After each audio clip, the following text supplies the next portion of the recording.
Dear students, it is in Nigeria also. What we are discussing is liberation movements in the colonies. Nigeria, it is a African country. It was colonized by British. Actually, there are certain tribes which were living in this region. Which region? This area. So all these regions which are with the different tribes are brought together and created as Nigeria by the British. If you look at this, what you call a Nigeria, dear students, this is a place.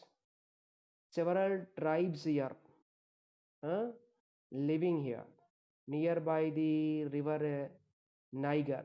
You could see this is the river Niger as it is flowing instant. So several tribal tribes were living nearby the river Niger, and these tribes had conflict with one to another in this area. Okay, so all these regions which are near to the river Niger brought by the British as united. Britishers brought together all these tribal people and created as a Nigeria. Understand? So in this way, Nigeria was a colony of the Britishers as they established their rule.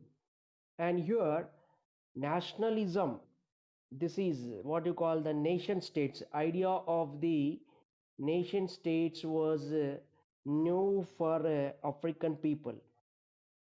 They did not know what is nationalism. Understand? So these regions were brought together by the Britishers, and when in Europe the national movements were going on, people in Nigeria also felt that they should fight against colonial rule. Understand? So there were many tribes in these regions. You could see this picture. Understand? These are the what different tribes in Nigeria. But there are some important tribes in Nigeria. One is Hausa Fulani. This is a tribe we see in the north part of Nigeria. And this Hausa Fulani tribe followed Islam. Most of the people of this Hausa Fulani tribe are Muslims. Okay, so in the north part, Hausa Fulani tribe situated, and in southern part, that is southeastern part of Nigeria. This is what I want to say. It is there, southern southeastern part of Nigeria. Here it is, Ibu. Understand? The spelling is Igbo, but the pronunciation is Ibu. Understand? So at the southeastern part, this is dominated by the Ibu tribe. Which tribe? Ibu tribe. Understand? This is the Ibu. That is in south eastern part. Okay.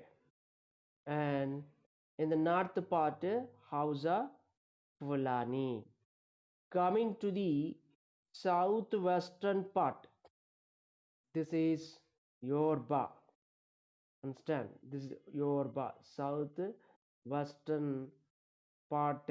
Understand? There Yoruba tribe was there. Understand? So there are many tribes in Nigeria, but very important tribes are Hausa Fulani, that is at north, Yoruba at southwest, and Igbo in the southeast.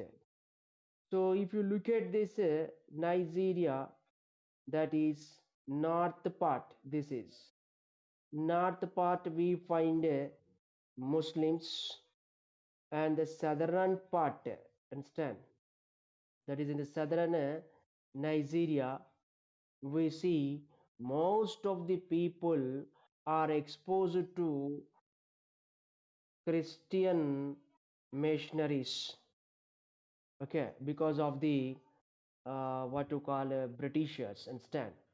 So many of the Christian missionaries were set up in southern part of Nigeria, understand.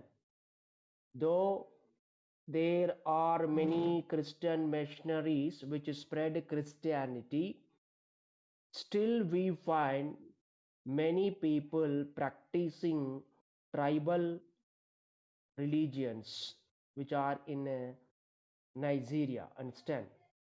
And before a political system, before the British,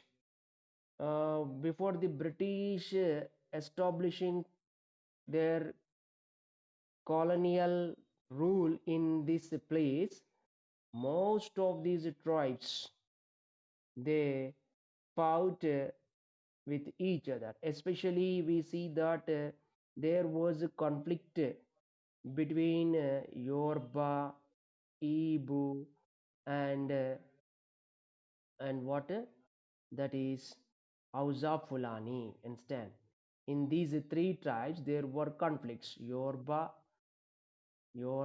Hausa Fulani, and Igbo. Understand? So there were conflicts in those three main tribes. Understand? Before the British creating this all the tribal regions as a common political system. Okay, modern Nigeria till today also facing problem. Today also we see that most of the European countries have control on natural resources of the Nigeria. Nigeria is famous for oil and petroleum, understand. So here we see that still there is a control of European nations on Nigeria. Understand, this is somewhat the history background of the Nigeria. So let us see that how was Nigeria. Understand, these places, they were brought. These are all the places brought together and created as Nigeria. Understand, right? In the north part, we see Hausa Fulani. Dear students, these are the people living in the north part of Nigeria. Understand? These are the what to call Muslims. Understand? In the north part, these are the what Hausa Fulani tribe. Understand? And southern part is dominated by Yoruba and Igbo. Understand? Look at this. These are the what Yoruba tribes. Yoruba tribes. Understand? These are the Yoruba tribes. Understand? How they are different. African people are different. No, look at this. These are the what Yoruba people. Understand? And whereas these are what Hausa Fulani tribe. Understand? This is one tribe, Hausa Fulani, north, and the southeastern part is dominated by Yoruba. These are what Yoruba tribe people. Okay, and here you see that these are Igbo. Understand? Which are in the southeastern part. Understand? This is Yoruba at southwest. Sorry, this is southwest Yoruba. Here it is Yoruba southwest, and it is what to call Igbo. What that is? This is Igbo tribe. Understand? Igbo. Understand? Igbo tribe. These were at southeastern part, understand. So there are the three different tribes, understand. They were living, understand. This is the what Nigeria physical, understand. Hausa Fulani, uh, here it is Muslim people, Yorbu, Ibu, understand. So these are the people we see. If you divide like this, Nigeria, understand, that is north and south. These are the Muslims in the north part, and the southern part it is Christians, understand, because British established its rule first in the southern part. Many Christian missionaries were established in the southern part of the Nigeria, understand. So here these regions suffered from different kinds of the colonial rule, understand. It was Nigeria was famous for slaves, understand. It was you know in the 16th century it was a major source of slaves. Many of the slaves were taken from African continent, right? We discussed in ninth class. African people were taken to Europe in the Italy. There was a slave market. From there, they were sold to the European countries and America, right? So it was famous for slaves from the 16th century instead. So Nigeria was famous for African slaves, major source for the what tribes instead. Tribal people were captured in the Nigeria, in the interior of the Africa. Understand? You could see here many of the people following the Christianity that is in the southern part of the Nigeria. Understand? Still, we see that some people following the tribal beliefs. Understand?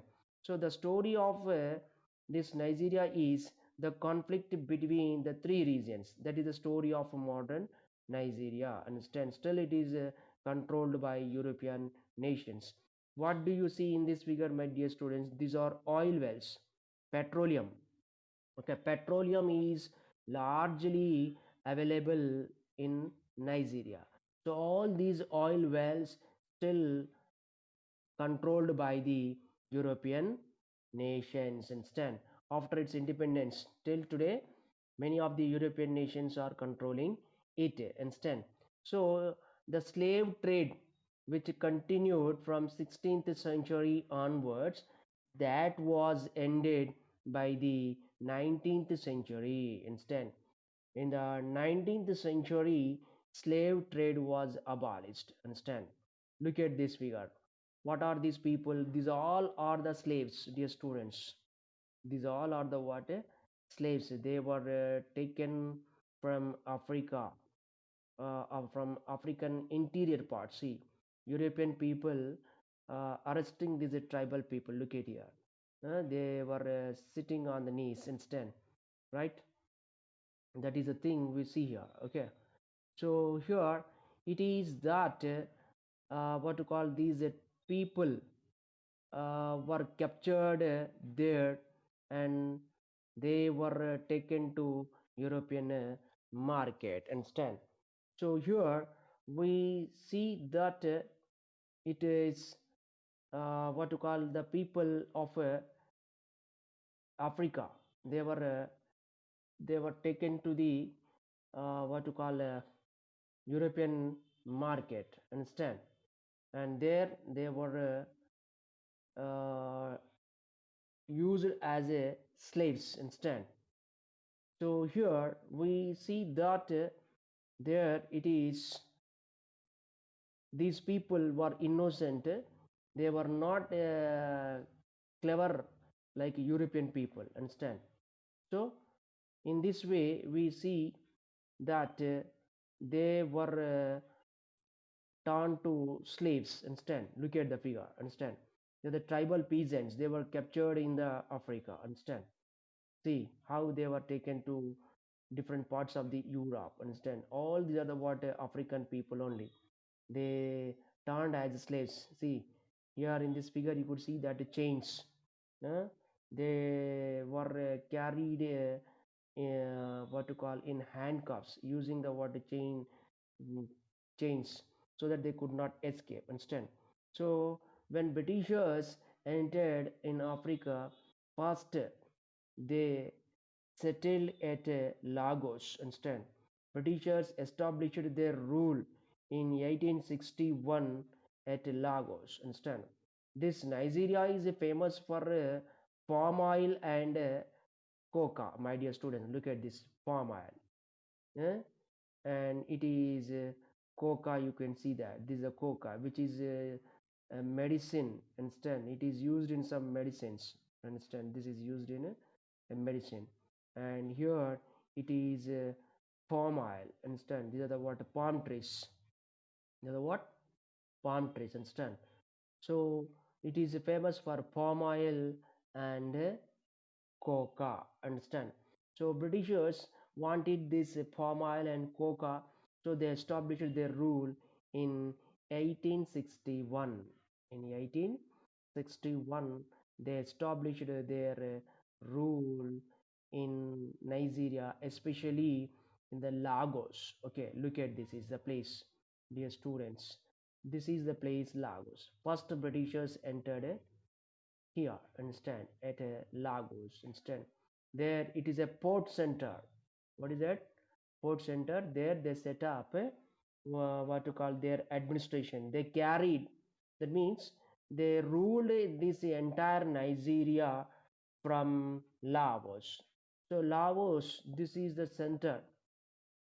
It turned a center of what to call administration, trade, education.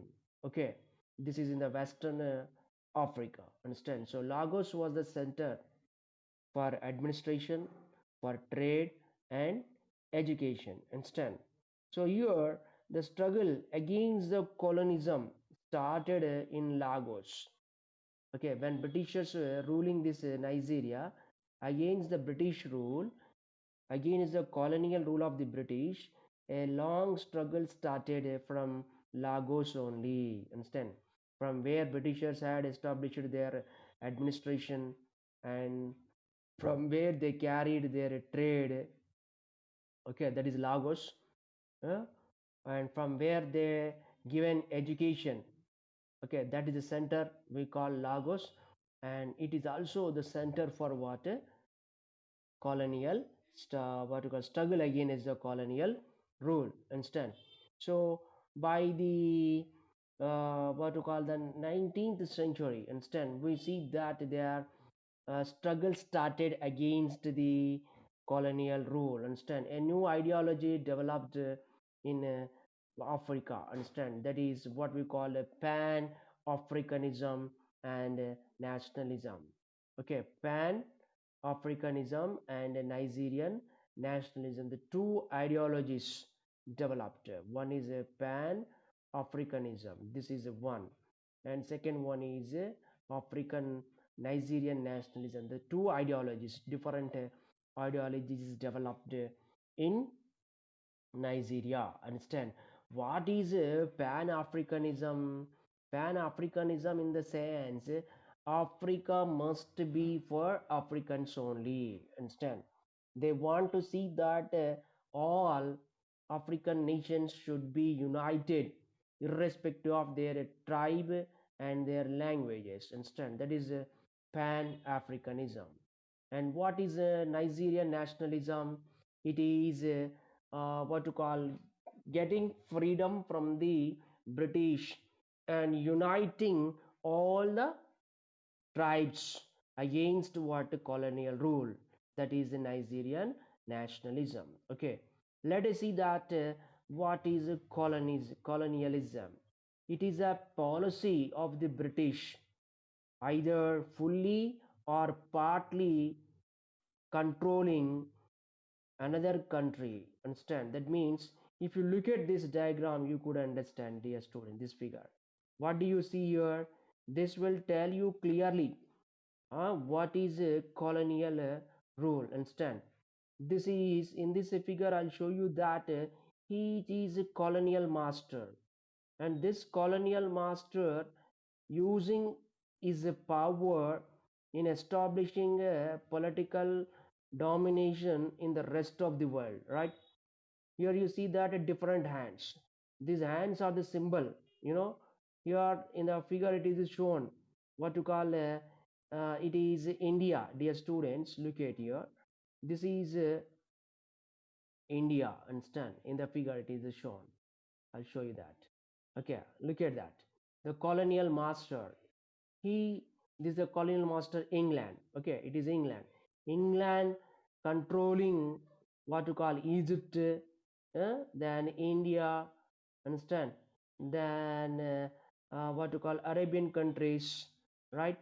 Like these several nations were ruled by the Britishers. This is called colonialism. That means it's a policy of the a nation either partly or fully establishing political domination on other part of the world. Okay, look at here. These colonial powers are using the water colonies for their benefit. Understand? So this is the water colonial policy. Understand? Then what is a Pan-Africanism? Pan-Africanism is an idea of promoting unity. It is promoting unity among all African people, right? Many of the African people are belonging to different tribes. Among these diversified tribes, there was no unity. As there was no unity, Britishers succeeded in establishing their colonial power in Africa, right? So these people, the tribal people, understood that they need to have unity and stand. So to build unity and fight against the colonial rule, they developed an ideology that is Pan Africanism. Pan Africanism is an ideology which promotes unity among all African people, irrespective of their tribe and country. Look at this figure, my dear students. What do you see here? These are all the what different flags of African countries, right? All these African countries are here united, right? And they united irrespective of their country, their tribe, their language, their traditions. Okay, and they want to make Africa should be for Africans, right? African resources should be used for the development of African people. That is called Pan Africanism. Is it clear to all? Next, it was used to fight against colonialism and racial discrimination. Britishers established their colonial rule. In their colonial rule, Britishers have shown racial discrimination. Understand? They shown what a racial discrimination. In Telugu it is called Jati Vivakshata. Understand? And this Pan-Africanism and ideology used to fight against the colonial rule and to end the racial discrimination and to build unity among different African tribes. Understand? So here there was one important person in building what to call unity among different tribal people, and he was what to call Kwame Nkrumah. Understand? Kwame Nkrumah. He was a freedom fighter from Ghana. Understand? This is a person, Kwame Nkrumah, who was a freedom fighter from Ghana, and he was the main person behind what to call Pan Africanism. Understand? Look at the figure of Kwame Nkrumah. He was a what to call person behind this Pan Africanism. Understand? Kwame Nkrumah. Understand? He belongs to Ghana. Understand? This is the what Ghana, my dear students. This is the place. Okay. One important person also we know that who was a secretary, former secretary of United Nations, that is Kofi Annan. Kofi Annan also once upon a time was a secretary of United Nations, belongs to this Ghana only instance. So here Kwame Nkrumah was a great person, and he was a person behind the what to call Pan Africanism. Understand? Then another policy Britishers followed, that is racial discrimination. Understand? Racism. This is increased in the late 19th century, okay, and up to the early 20th century during British colonial period. Britishers, wherever they established their colonial rule, there they shown racism. Okay, this is a one policy Britishers used in their colonial power. Understand? Another policy also Britishers used, what that is divide and rule policy. Understand? So divide and rule policy and racism, they are the two policies helped the Britishers to break the unity of the local people and succeeded Britishers ruling these nations. Understand? So here the educated Africans, what kind of racism they followed in Nigeria, right? Britishers, they given education to the local people, that is Nigerians. Understand? But what we see here in education, what to call after completing the education, those who are eligible to write civil services, they were not allowed here. Understand? That means Nigerian people, that means well educated African peoples were not allowed for civil service examinations. Okay, only Britishers were that is educated English people, English educated people, that is Britishers only allowed their own citizens to write civil service examinations and to carry the what services in civil services. Understand? So this is a discrimination, right? And second one, we see here, there the Britishers also discriminated the Africans in entering the business. That means the local people were not allowed to carry any trade also under the control of the Britishers. So African people were not allowed to carry the trade, right? And also they not allowed into the civil services examinations. Understand? So this is one kind of a partiality, right? Those who are educated, those who are well educated, those who are eligible to write civil services, they all should be allowed. But Britishers have did here a what to call it, Britishers have shown a kind of a what to call partiality, that is not allowing the local people into the civil services. So that what we call racism. Understand? So racial discrimination was a policy followed by the Britishers. Understand? Right? So here we see that the Britishers maintain good relations with the tribal chiefs. Understand? Tribal chiefs in the sense what to call those who are influential and dominant in their locality. Understand? For every tribe there was a leader, right? For every tribe we know that there would be a leader. Okay, ఒక తెగకి ఒక తెగ నాయకుడు ఉంటాడు, right? So tribal, we call him tribal chief. That means the leader of the tribe is called tribal chief. Understand? So tribal chiefs were closely associated with the Britishers, and locally some rich people, those who are called elite. Understand? We call them elite. They were very popular. So local rich people and the tribal chiefs, they had close contact with Britishers. So Britishers controlled this Nigeria with the tribal chief and the local elite. Understand? In that way, the common people were controlled. Understand? You could see here in the figure. Understand? These are the what a tribal people. Understand? What do you see in this figure? Here it is Britishers, right? The one side Britishers are there. These are the Britishers, and another side we see what you call a tribal chiefs and elite. Understand? So tribal chiefs and elites, they were very close. So these tribal chiefs and Britishers controlled the what local people with tribal chiefs and elite. Understand? In this way, what to call they succeeded establishing their rule. And another policy they followed in their colonial rule, that is divide and rule policy. Britishers followed divide and rule policy. The policy of the British, that is modern education and administration, uh, modernization in the southern part of the Nigeria. Understand? Dear students, here in the first, I have shown that in the Nigeria. Understand? In Nigeria, okay, where it is here.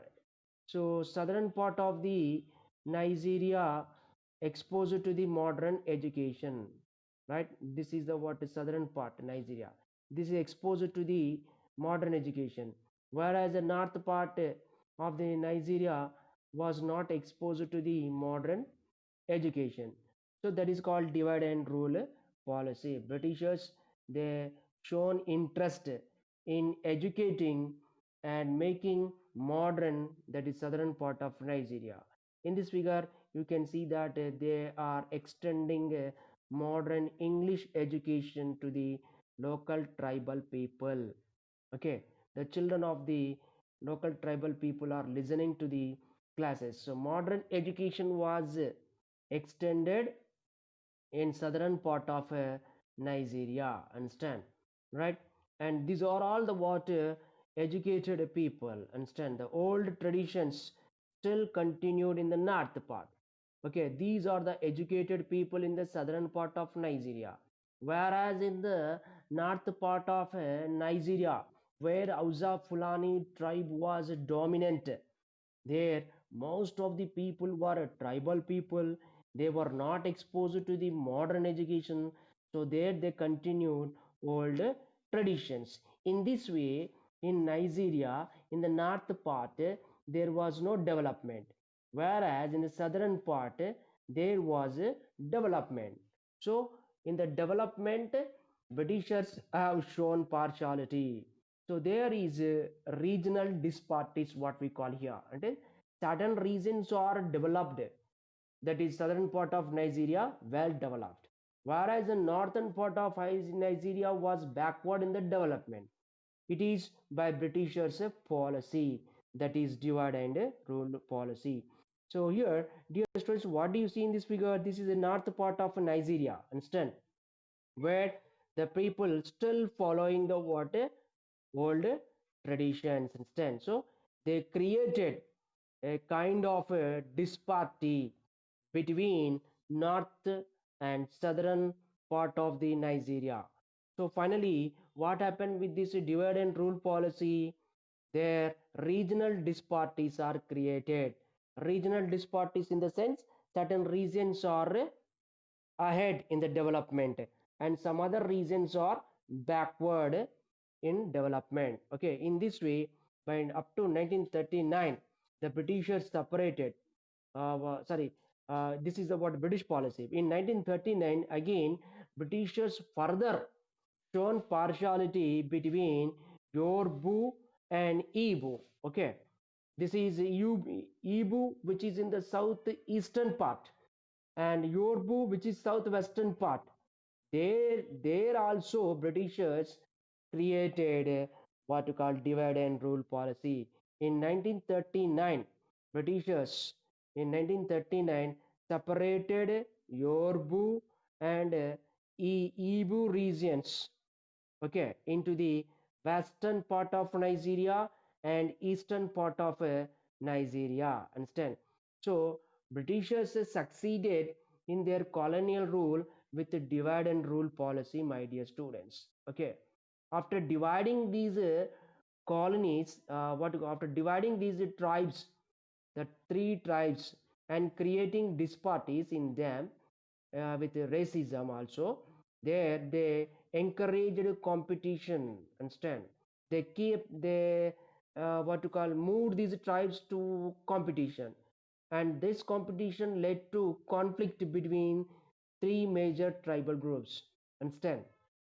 See, north part of the regions were backward, whereas the southern part of the regions were advanced. Understand? So southern part was developed with the resources of north part, Many of the resources of the north part of Nigeria are used for the development of southern part. So this created a north part of the tribes to fight with the southern part. Instead, in southern part again, Yoruba and Igbo, they're also some kind of a what you call backward in the development. Understand? So at Lagos only they focused much more development. So due to the differences in the regional development by the British divide and rule policy, these tribes they entered into conflict. Understand? In that way, Britishers succeeded what to call dividing what to call all these tribal people. Understand? So here, this is what divide and rule policy and racism, how Britishers implemented there. Understand? So when Britishers extended their education in the western part of Africa, that is in Nigeria, understand? A section of the western educated people, that is some Nigerian people received English education, that is called educated intellectuals. They developed an idea of a common Nigerian nation and they began to fight against British rule. In India too, English educated Indians, in 8th class you studied, English educated Indians played a vital role in building nationalism among the Indian people. So education plays a very important role, right? So educated people in China, they also try to build unity among the what the Chinese people to fight against the colonial powers, that is the Western powers, right? So in Africa, especially Nigeria, also the Nigerian people who received education, they decided to create a sense of nationalism and unity among the tribal people. Understand?